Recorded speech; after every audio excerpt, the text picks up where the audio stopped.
에베소서 강의 오늘 15번째 시간입니다. 오늘은 우리의 속 사람을 능력으로 강건하게 하시오며. 사람이면 다 사람이냐? 사람다워야 사람이지. 이런 말이 있잖아요. 그런 말 언제 쓰죠? 사람이면 다 사람이냐? 사람다워야 사람이지. 그때 그 사람의 기준은 뭘까요? 많이 배운 걸 기준으로 하는 걸까요? 아니면 돈이 많은 걸 기준으로 할까요? 야, 사람이라고 다 같은 사람인 줄 알아? 그렇게 말하는 사람도 있잖아요. 그러니까 어떤 사람은 내가 많이 가지고 높아지고 혹은 남들보다 뛰어난 어떤 것을 가지고 있을 때 다른 사람을 쳐다보면서 무시할 때 이런 말을 종종 쓰잖아요. 사람이라고 다 같은 사람인 줄 알아? 이런 말 쓰잖아요. 또 어떤 사람은 사람다운 삶, 사람다운 행동을 하지 못할 때 사람이면 다 사람이냐? 사람다워야 사람이지. 또 그런 말을 이렇게 쓴단 말이죠. 나름대로 사람이라고 하는 어떤 기준, 상황에 맞춰서 어떤 기준이 이제 있어요. 그래서 돈을 많이 가졌거나 혹은 지위가 높거나 혹은 많이 배웠거나 혹은 배우지 못했어도 돈을 가지지 못했어도 정말 인격적인 삶을 살아가는 어떤 그런 기준, 이런 것들이 이제 뭐예요? 그런 것들이 전부 사람이라는 것의 기준이 된다, 이런 말이죠. 사람이라는 기준. 예전에 어떤 분이 그래요. 돈 좀 있다고 사람들 앞에서 막 그러는 거예요. 사람이라고 다 같은 사람인 줄 알아? 그러는 거예요. 그랬더니 그 옆에 있던 사람이 사람 낳고 돈 낳지 돈 낳고 사람 낳냐? 또 그러는 거예요. 그러니까 그런 게 뭐냐면 사람을 어떻게 볼 것이냐, 사람의 그 기준을 어떻게 잡을 것이냐에 따라서 이제 그 사람의 행동을 판단하는 것이 된다, 이렇게 말할 수가 있어요. 오늘 성경은 우리 사람을 어떻게 보는지 우리가 그것을 알아야 이런 사람이 되어야 하는구나 하는 것을 알 수 있다 하는 것입니다. 오늘 우리가 읽은 말씀은 사도 바울이 우리 사람을 어떻게 바라보고 있는지, 어떻게 평가하고 있는지, 또 우리 사람이 어떻게 되어야 하는지 여기에 대해서 말씀하고 있습니다. 잘 한번 우리가 이 말씀을 묵상할 수 있기를 바랍니다.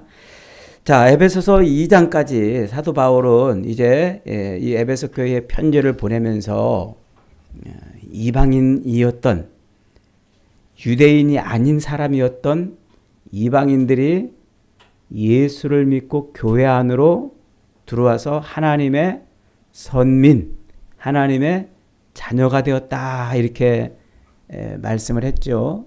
그래서 유대인이 아닌 이방인으로서 하나님의 자녀가 된다는 것은 정말 놀랍고 신비한 일이란 말이에요.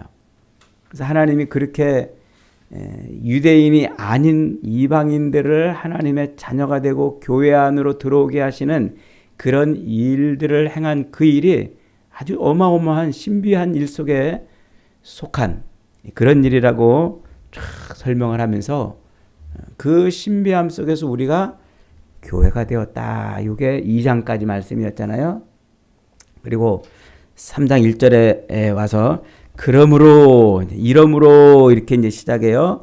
이러므로 예수의 일로 너희의 이방인을 위하여 갇힌 자 된 나 바울이 말하거니와. 바울이 해놓고 그 말하거니와는 없는 말인데 우리 한글 성경에 거기다 이렇게 조그만 글씨로 덧붙여 놨어요. 그러니까 바울이 해가지고 어디로 이게 뛴다고 그랬어요? 14절로 뛰는 거예요. 바울이 뭐 한다고요? 14절. 이러므로 내가 하늘과 땅에 있는 각 족속에게 이름을 주신 하나님 앞에 무릎 꿇고 기도하노니 이렇게 되는 거예요. 그래서 2절부터 13절까지는 이게 말풍선처럼 삽입된 거라고 그랬잖아요. 그래서 요 삽입된 이 내용이 뭐라고 그랬습니까? 바울이 지금 갇혀 있는 데가 감옥이잖아요. 그러니까 감옥에 갇혀가지고 예수를 전하고 예수를 믿고 예수를 잘 섬기도록 그렇게 에베소 교인들한테 그렇게 쫙 전하고 감옥에 갇혀 있는 그것 때문에 사람들의 반응이 이제 여러 가지로 나타나는 거예요. 하나는 저 감옥에 갇혔으니까 어떻게 바울 불쌍해서 저렇게 예수를 위해서 자기 모든 것을 다 던졌는데 하나님이 저렇게 감옥에 가두는 게 이게 말이나 돼? 하면서 걱정하기도 하고 염려하기도 하면서 뭐 하나님이 뭐 저래. 복음을 위해서 저렇게 자기 모든 것을 다 드렸는데 그렇게 모든 것을 다 헌신해서 쏟아부은 바울을 저 감옥에 갇힌다는 것은 가두었다는 것은 하나님이 별 볼 일 없는 하나님인 거 아니야? 별로 하나님은 그렇게 능력 없는 그런 하나님인 거 아니야? 이런 생각을 이제 갖게 한단 말이죠. 그래서 바울은 내가 이렇게 감옥에 갇힌 게 이게 운이 없거나 재수가 없거나 내가 믿는 하나님이 능력이 없어서 그런 것이 아니다. 그런 것이 아니고 나를 통해서 뭐 하시려고 그러신다? 너희에게 더 견고하고 더 분명한 믿음을 증거하게 하려고 그런 것이다. 하나님의 그 신비한 우리를 교회로 부르셔서 교회가 되게 하신 하나님의 아주 그 신비한 은혜, 그 섭리, 그 경륜을 쫙 하고 보여주게 하려고 그런 것이다. 이렇게 설명했어요. 이게 2장부터 13장까지 들어있는 말풍선 내용이에요. 자, 이제 우리가 지난 시간까지 2장 2절부터 13절까지 있는 내용을 그렇게 살펴봤습니다. 이제 이게 어디로 간다고요? 나 바울은 기도하노니 이렇게 14절로 넘어가는 거예요. 14절 다시 한번 같이 있습니다. 시작. 이러므로 내가 하늘과 땅에 있는 각 족속에게 이름을 주신 하나님 앞에 무릎 꿇고 비노니 무릎 꿇고 기도하노니. 사도 바울이 지금 어디서 지금 이렇게 기도할까요? 감옥에 있단 말이에요. 지금 이 에베소서를 기록하고 있는 에베소, 빌립보, 골로새 이 성경을 기록하고 있는 이 시점이 지금 바울이 재판을 받기 위해서 감옥에 지금 로마의 감옥에 갇혀 있는 그런 상태입니다. 그런데도 바울은 자기가 감옥에 갇혀 있는 것 때문에 좌절하고 낭망하고 원망하고 불평한 게 아니라 하나님 앞에 기도해요. 기도. 만약에 여러분이 지금 감옥에 갇혀서 기도한다면 여러분은 뭘 기도하겠습니까? 뭘 기도하겠어요? 당연히 하나님 나 좀 감옥에서 내보내주세요. 이게 뭡니까? 내가 그토록 내 모든 것을 다 갈아 넣어서 복음을 전하고 그랬는데 겨우 하나님이 나를 이렇게 감옥에 처박아 놓으십니까? 나 좀 꺼내주세요. 이 기도가 첫 번째 기도가 되어야 하지 않겠어요? 저 같아도 아마 그랬을 것 같아요. 저 같아도 감옥에서 꺼내달라고 그렇게 먼저 기도를 했을 거예요. 그런데 사도 바울의 기도는요, 전혀 그런 게 없어요. 전혀 그런 게 없고, 오히려 하나님이 나를 통해서 하나님이 살아계신 것 드러나고, 나를 통해서 복음을 믿는 사람들이 견고하게 서기를 기도했단 말이에요. 여러분, 우리 기도가 이래야 되는 거예요. 우리 기도가. 맨날, 우리 기도가 우리가 어떤 환경에 갇히면은 그 환경에서 막 꺼내달라고 왜 나를 이거밖에 안 해주냐고 왜 나를 이렇게밖에 하나님 취급 안 하시냐고 그러면서 매일 환경에 붙들려 가지고 그렇게 그것 때문에 기도하면 안 돼요. 우리의 기도는 그런 기도가 아니에요. 예수님이 우리 기도를 뭐라고 말씀하셨어요? 너희는 무엇을 먹을까 무엇을 마실까 무엇을 입을까 하라 이는 다 이방인들이 구하는 것이라. 그러므로 너희는 기도할 때 먼저 그 나라와 그 의를 위해서 기도하라. 그리하면 이 모든 것을 너희에게 더하시리라 그랬잖아요. 근데 우리 기도는 늘 거꾸로 해요. 거꾸로. 하나님의 나라와 하나님의 의를 위해서 기도하기보다는 맨날 무엇을 먹을까 무엇을 마실까 무엇을 입을까 내 환경에 갇힌 그 문제만 기도한단 말이에요. 그게 내 기도의 1순위가 돼버렸어요. 이 기도는 이방인들의 기도란 말이에요. 이방인들의 기도라는 말이 뭐예요? 하나님이 거들떠도 안 보는 쓰레기통에 집어넣는 기도란 말이에요. 옛날에 그 탐 사인이라는 사람이 쓴 조그만 책에 기도 제목이 그랬어요. 우리 기도의 대부분은 하늘나라에서 잡동사니 우편물처럼 취급당합니다. 이 책 제목이 이렇게 길었어요. 우리 기도의 대부분은 하늘나라에서 잡동사니 우편물처럼 취급당합니다. 이방인들의 기도 하나님이 들으시겠어요? 안 들으세요. 그런데 우리는 매일 환경에 갇혀가지고 살아요. 그 환경에 갇혀 사는 이 삶을 이걸 자꾸 벗어나게 해달라고 이게 우리 기도의 1순위가 돼요. 여러분, 우리가 지금 우리가 지금 처해 있는 이 삶의 환경도 누구 손 안에 있어요? 하나님 손 안에 있단 말이에요. 하나님 통치 아래. 그래서 우리가 이런 환경, 저런 환경, 이런 일, 저런 일, 이런 여건, 이런 일들을 당하는 것들도 다 하나님이 하시는 거예요. 하나님이 사도 바울을 그를 통해서 하고 싶은 일이 있어서 감옥에 지금 넣어놨는데 이 바울이 하나님 앞에 하나님 저 좀 꺼내주세요. 이 감옥에서 꺼내주세요만 기도한다면 그건 무슨 기도예요? 하나님 뜻을 거절하는 기도란 말이에요. 하나님 뜻을 거부하고 하나님 뜻대로 안 살겠습니다. 내 뜻대로 살겠습니다. 내 뜻을 이루어 주세요라고 기도하는 거예요. 이게 우리 기도가 잘 꿰어져야 됩니다. 먼저 그 나라와 그 의를 위한 기도. 이게 사도 바울의 기도였어요. 그래서 바울은 그렇게 기도하는데 하나님 할 수만 있다면 이렇게 해주세요. 할 수만 있으시다면 저렇게 해주세요. 이렇게 기도하지 않았어요. 하나님이 반드시 이루어 주실 것을 믿고 기도했습니다. 저와 여러분의 기도가 먼저 그 나라와 그 의를 구하는 기도가 되기를 축복합니다. 그 다음에 이제 바울이 이제 그렇게 기도를 하는데 오늘 이 에베소서 3장 14절부터 21절까지의 그 기도의 내용이 크게 네 가지예요. 네 가지. 우리가 이제 네 가지를 이제 매주일에 한 가지씩 살펴보려고 그러는 거예요. 첫 번째는 성령을 통해서 우리의 속사람이 강건하게 되기를 구했어요. 에베소 교인들한테 야, 내가 너희를 위해서 지금 기도하는데 너희를 위해 기도하는 기도의 첫 번째가 뭐냐? 성령을 통해 우리의 속사람이 강건하게 되기를. 그 다음에 두 번째가 뭐예요? 믿음으로 그리스도와 동거하는 삶을 살기를 기도한단 말이야. 세 번째가 뭐예요? 사랑 안에서 뿌리가 박히고 터가 굳어지기를 기도하고 있어요. 그리고 마지막에 네 번째가 그리스도의 사랑의 그 충만함을 깨닫게 해달라고 기도하는 거예요. 이 바울의 이 네 가지 기도는 엄청나게 중요해요. 그래서 우리가 이 네 가지 기도를 자세하게 살펴보려고 그러는 겁니다.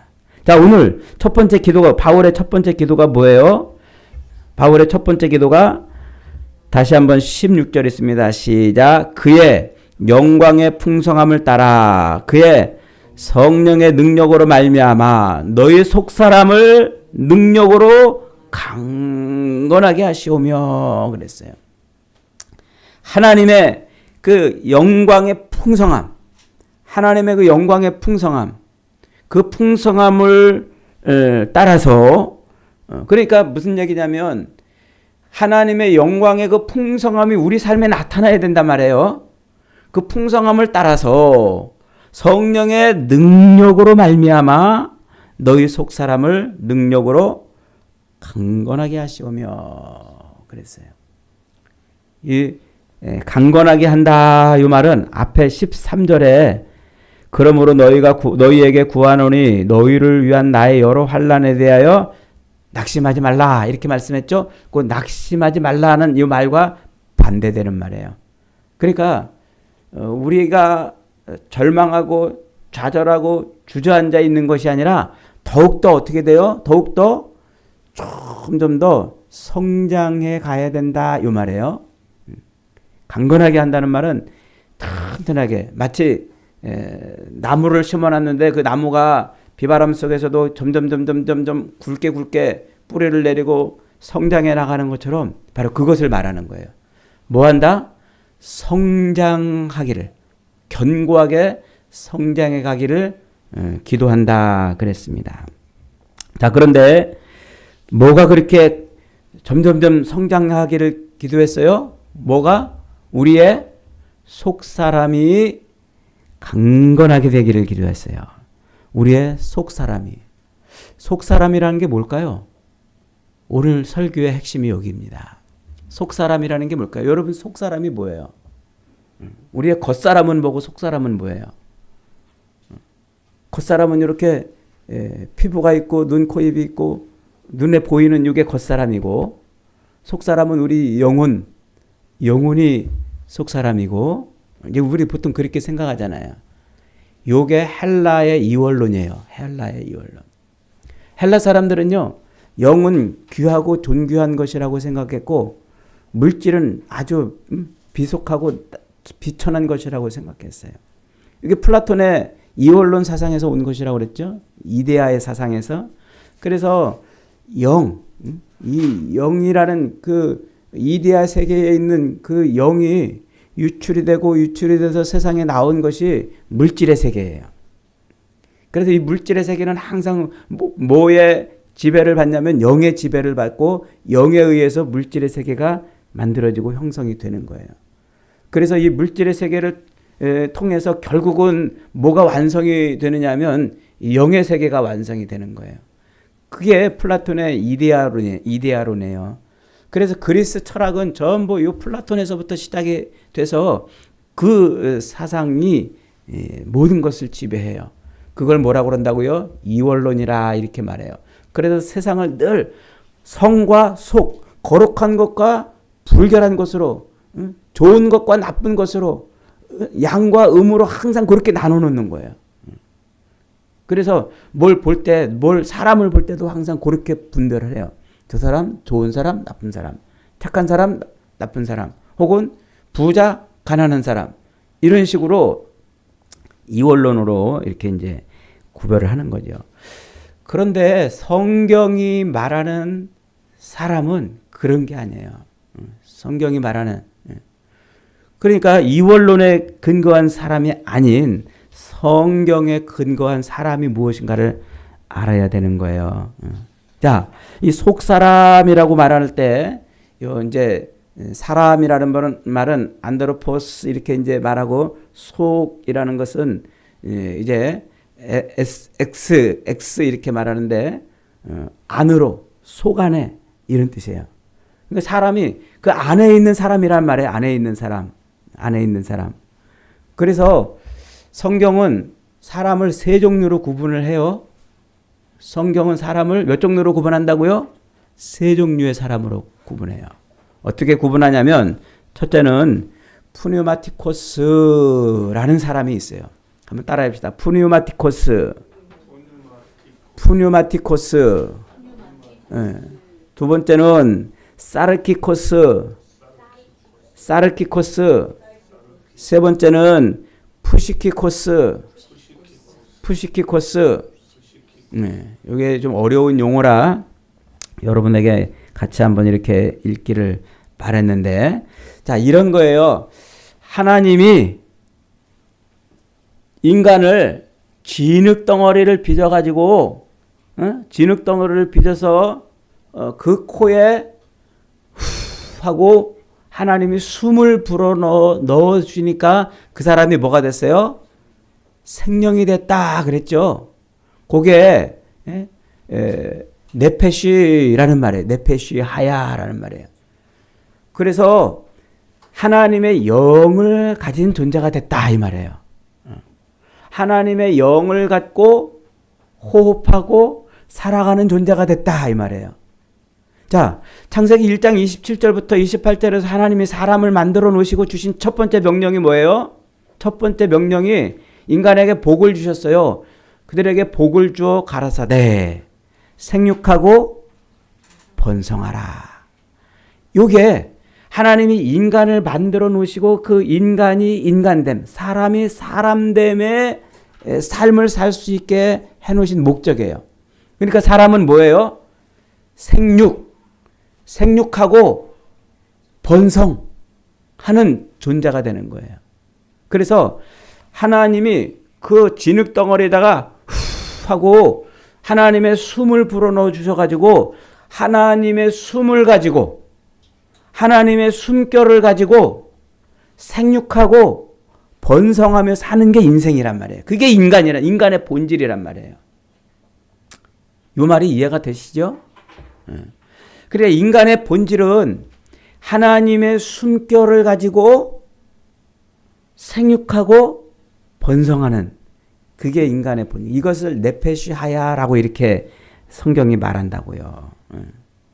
자, 그러니까 우리 인간 속에는요, 굳이 논리적으로 구분해 본다면 인간은 진흙덩어리인 육체와 그리고 생육하고 번성하기 위한 혼과 하나님의 숨결을 담고 있는 영, 이렇게 세 존재로 구분할 수가 있어요. 다시 한번 설명합니다. 인간을 굳이 설명해 본다면 진흙덩어리인 육체와 그리고 생육하고 번성하기 위한 그 육체가 이제 생육하고 번성해야 되잖아요. 생육하고 번성하기 위한 삶을 살기 위해서 혼이라는 게 필요하고 그리고 하나님의 숨결을 담아놓은 영이라는 게 필요하단 말이에요. 그래서 인간은 영, 혼, 육 이렇게 설명을 해요. 뭐 어떤 사람들은 뭐 인간이 뭐 영혼과 육체 그래서 뭐 이분법이니 혹은 영혼육 삼분법이니 뭐 이런 식으로 말하고 우리 개혁주의 신학에서는 인간은 뭐 영혼 육 이렇게 구분하면 안 된다고 뭐 또 그런 말도 있고 그런데 그런 신학적 논의는 의미가 없어요. 그런 지금 뭘 철학적으로 인간을 분석하려고 그러는 게 아니에요. 성경이 말하는 인간의 본질을 지금 말하는 거예요. 그래서 인간은 육체 덩어리와 그 육체 덩어리를 생육하고 번성시키기 위한 혼과 하나님의 숨결을 담은 영으로 이렇게 구성이 되어 있다고요. 그런데 이 세 개는 뗄래야 뗄 수가 없어요. 분리할 수가 없어요. 여러분, 이 인간에게서 영이 쏙 빠져나가면 그 인간은 죽은 거예요. 혼이 빠져나가도 죽은 거예요. 영과 혼도 이렇게 분리가 안 되는 거예요. 그냥 그 자체로 전인적 존재인 거예요. 전인적 존재. 그걸 뭐라고 그런다고요? 그걸 네페시 하야 이렇게 말한단 말이에요. 하나님의 숨결을 가지고 생육하고 번성하는 존재 이렇게 말한단 말이에요. 그걸 신약 성경의 용어로 뭐라고 그러냐면 푸뉴마티코스 이렇게 말해요. 하나님의 영이 들어와서 지배하는 사람. 따라합시다. 푸뉴마티코스. 푸뉴마라는 말은 영이라는 말이에요. 푸뉴마티코스라는 말은 하나님의 영, 성령이 들어와서 지배하는, 성령이 자리하고 있는 사람을 말해요. 자, 그러면 성령이 안 들어온 사람은 누구예요? 예수 안 믿는 사람은 성령이 안 들어온 사람이잖아요. 그 사람은 예수 안 믿는 사람은 성령이 안 들어와 있기 때문에 그 성경은 그런 사람을 뭐라고 부르냐면 육에 속한 사람이라고 불러요. 육에 속한 사람. 그런 사람을 뭐라고 부른다고요? 사르키코스 이렇게 말해요. 제가 로마서 강의할 때 아주 자세하게 설명을 했는데 기회가 되면은 로마서 강의 우리 홈페이지나 혹은 유튜브를 통해서 로마서 강의를 다시 한번 들여다보시기 바랍니다. 그러니까 하나님의 영, 우리가 예수를 믿으면 성령이 우리 안에 들어오시잖아요. 성령이 우리 안에 들어오시면 그 성령이 자리하여 성령이 지배하는 그 사람을 뭐라고 부른다고요? 푸뉴마티코스라고 부르는데 예수를 믿기 전에 성령이 안 들어온 사람을 뭐라고 부르냐면 사르키코스 이렇게 말해요. 사르키코스. 그리고 그것보다도 또 다른 육체를 위해서만 사는 사람을 푸시키코스 이렇게 말해요. 푸시키코스. 이 사람은 완전히 이 하나님이 아담의 범죄를 인해서 선악을 알게 하는 나무 열매를 먹으면 죽으리라 한 것처럼 죽어 있는 영혼이에요. 죽은 영혼. 이런 사람을 푸시키코스, 완전히 육체만 위한 삶을 사는 사람이죠. 자, 인간은 이렇게 구분이 된단 말이에요. 그래서 매일 육신의 것, 육체만을 위해서 사는, 육체의 쾌락과 육신의 안락과 육체적인 삶을 위해서 사는 사람을 푸시키코스라고 이렇게 말하고, 그래도 뭔가 인간의 그 어떤 생육하는 것만이 아닌 번성하는 삶을 위한 그런 삶을 살아야 되겠다 생각하는 사람들을 사르키코스, 혼에 의해 사는 사람, 그리고 하나님의 영이 들어와서 그 영에 이끌려 사는 사람을 푸니마티코스 이렇게 이제 말하는 거예요. 지금 사도 바울이 말하고 있는 속사람, 그 속사람이 바로 푸니마티코스예요. 하나님의 영이 들어와 있는 사람이에요. 여러분, 우리에게 하나님의 영이 어떻게 들어오죠? 성령이 어떻게 들어오죠? 십자가에 달려 죽으신 예수 그리스도를 나의 구주요, 나의 주로, 아멘, 믿습니다라고 고백하는 순간 내 안에 성령이 들어온단 말이에요. 그러니까 예수를 안 믿는 사람은 하나님의 영이 떠난 사람이잖아요. 아담의 타락 때 하나님의 영이 떠나버렸잖아요. 그래서 그 사람을 죽은 사람이라고 말해요. 하나님의 영이 없는 사람을 죽은 사람. 그런 사람을 바울은 뭐라고 그랬어요? 2장에서 허물과 죄로 죽었던 사람. 그 허물과 죄로 죽었던 우리가 어떻게 하나님의 영이 다시 들어와서 살아있는 사람이 됐어요? 예수를 믿음으로 말미암아. 십자가에 달려 죽으신 예수가 저분이 죄로 죽었던 나를 살리기 위해서 내 죄를 대신해서 죽으신 분이구나. 나의 구세주구나. 나의 주인이구나 라고 믿으면, 아멘, 믿습니다. 그러는 순간 내 안에 뭐가 들어와요? 영이 들어온다. 하나님의 영이 들어온단 말이에요. 여러분, 예수님을 믿으십니까? 십자가에 달려 죽으신 예수님이 여러분의 구주이심을 믿으십니까? 아멘을 왜 안 해요? 더 크게 한번 해보세요. 십자가에 달려 죽으신 예수님이 여러분의 구주이고 주인이심을 믿습니까? 아멘. 그렇게 입을 벌려 아멘 할 때, 그때 우리 눈에는 보이지 않지만 그때 뭐가 들어온다고요? 성령이 내 안에 들어와요. 그러면 여러분은 지금 여러분 안에 성령이 들어와 계십니까? 안 들어와 계십니까? 들어와 계십니다. 성령이 들어와 계셔요. 자, 성령이 그렇게 들어와 있는 사람을, 그런 사람을 뭐라고 부른다고요? 푸니마티코스. 하나님의 영이 끌고 가는 사람인 거예요. 자, 그런데 바울은 지금 그렇게 예수를 믿는 사람, 십자가에 달려 죽으신 예수를 자기 구주로 영접해가지고 하나님의 영이 통치하고 끌고 가는 그런 사람을 푸니마티코스, 속사람이라고 부르는데, 그 속사람이 어떻게 되기를? 강건하여지기를 기도한다 그랬어요. 이 말이 아까 무슨 말이라고 그랬어요? 강건하여진다. 점점 크게 자라간다, 이런 말이잖아요.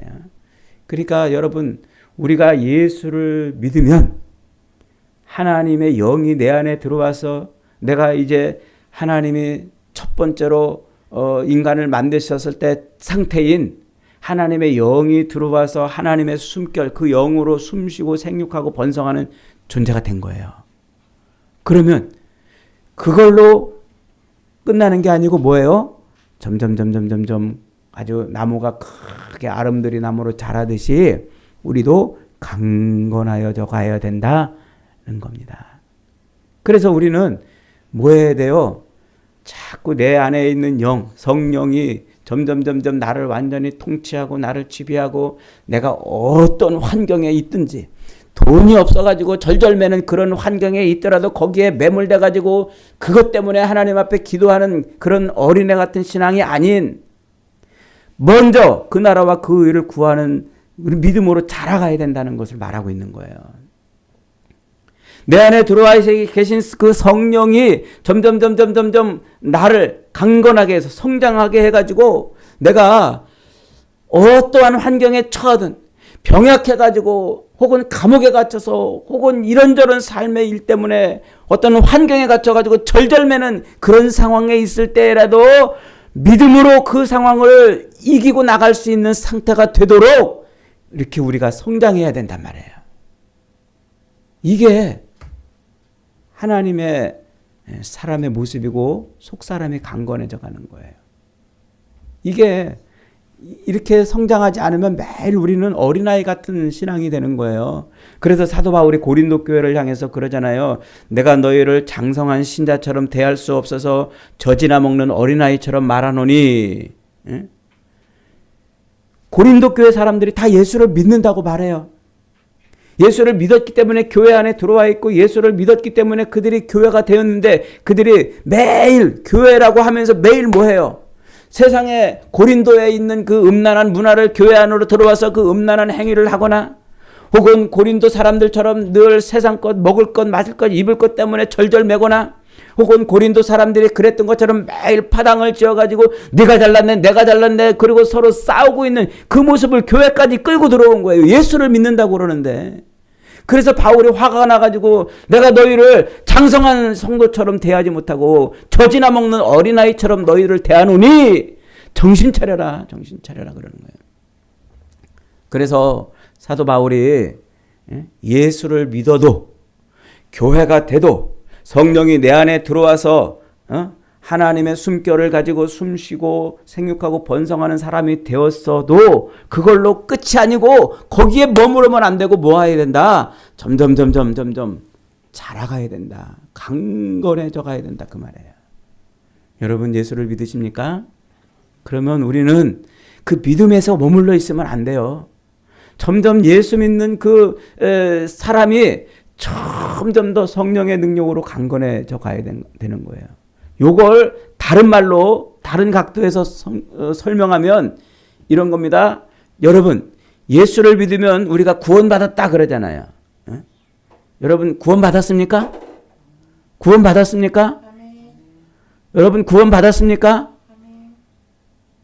그러면 지금 죽어도 천국 갈 자신이 있습니까? 이렇게 또 물어보잖아요. 지금 죽어도 여러분 천국 갈 자신 있어요?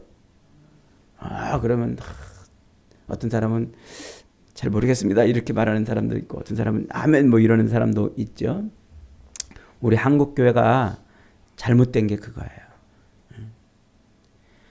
구원받은 데서 끝나면 안 돼요 여러분.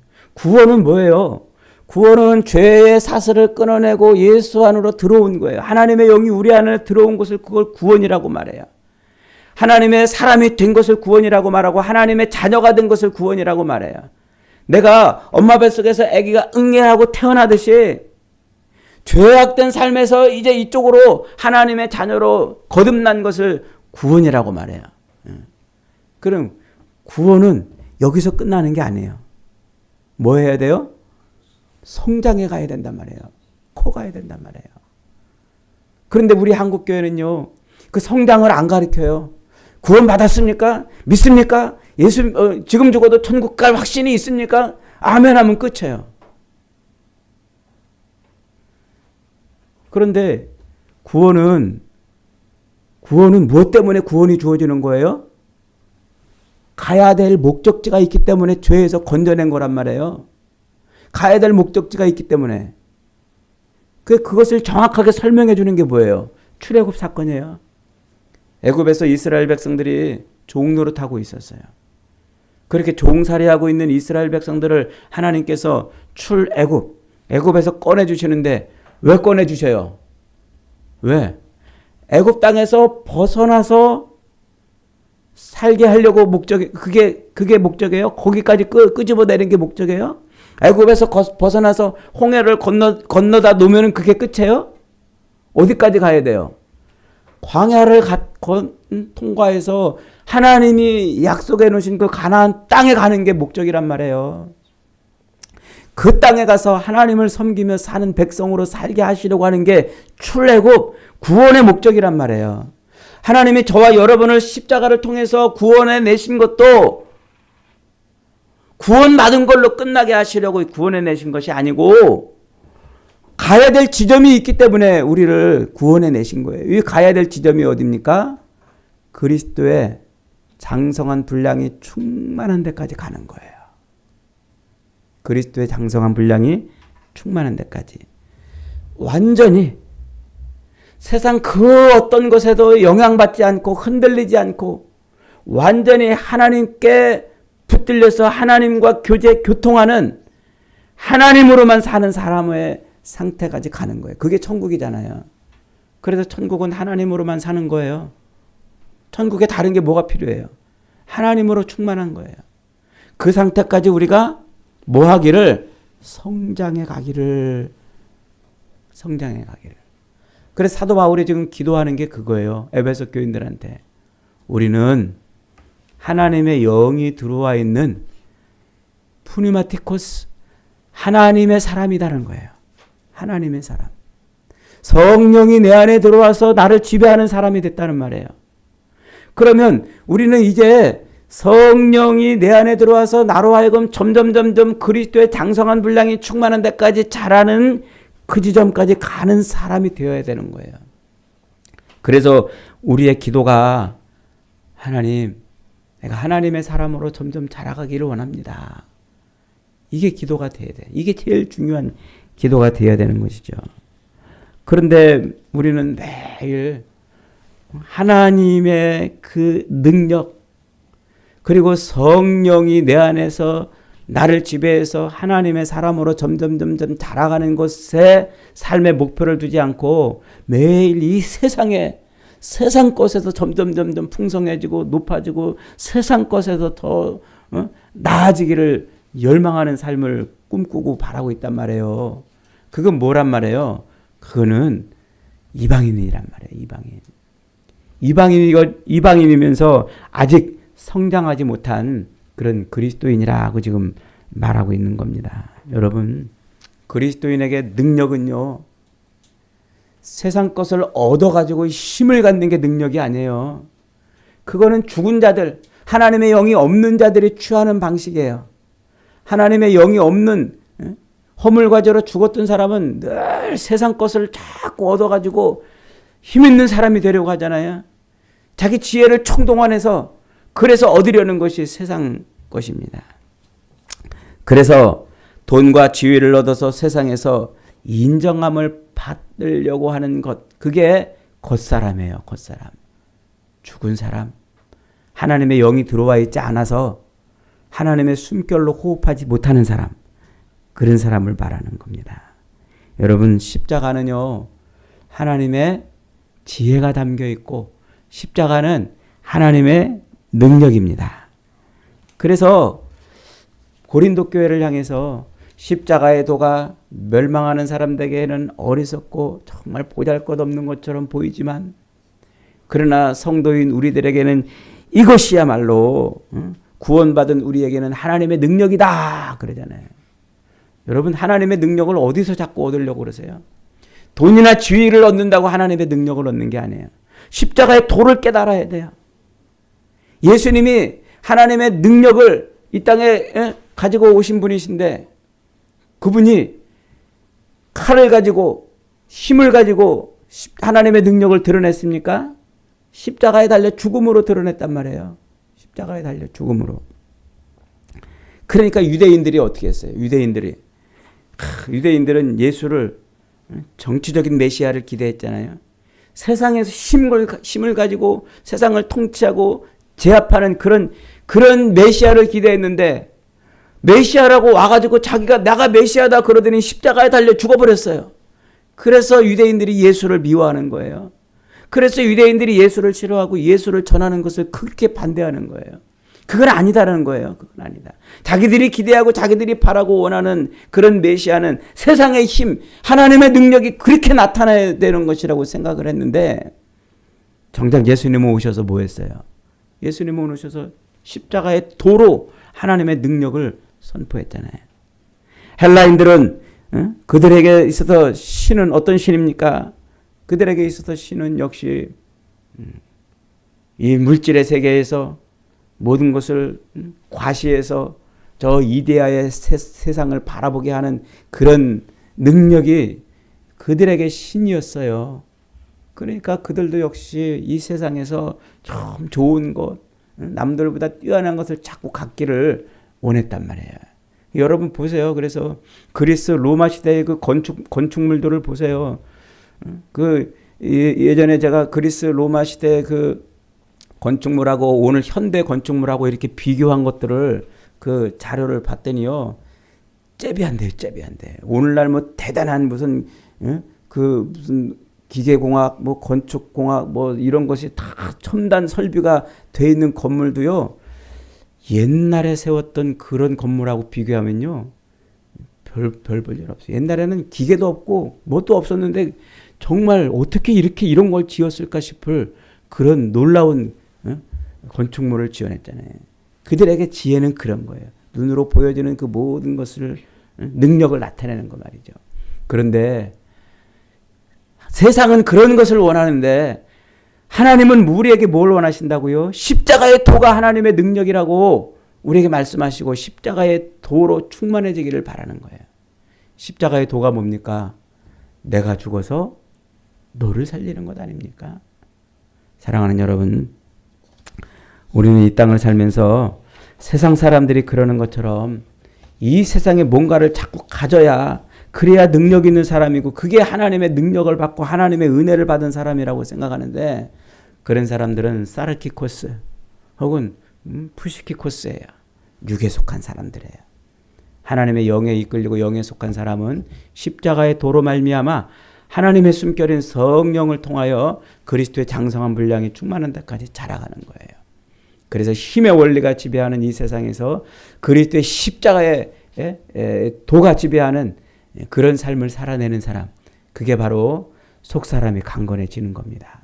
저와 여러분이 이 땅에서 하루를 살더라도 속사람이 강건해지는 삶이 되기를 바랍니다.